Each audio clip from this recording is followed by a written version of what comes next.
Hey guys, welcome to MathTech. Today we'll be learning how to redeem code on Temu, and now let's dive right in.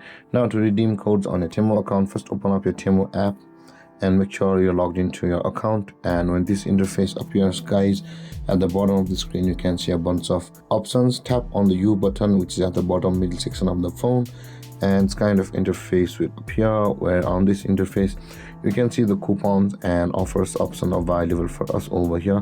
Tap on coupons and offers over here, and it's kind of interface will appear, where at the top of the screen you can see the box where it says enter coupon code. Tap on it and enter your coupon code over there. So let's go.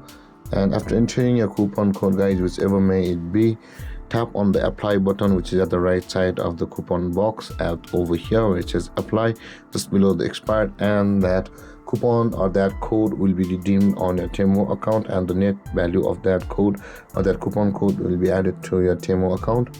And with that being said, guys, this is how to redeem codes on Temu.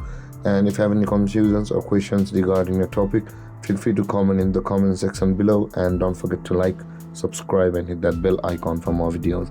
Thank you for watching, guys. Peace.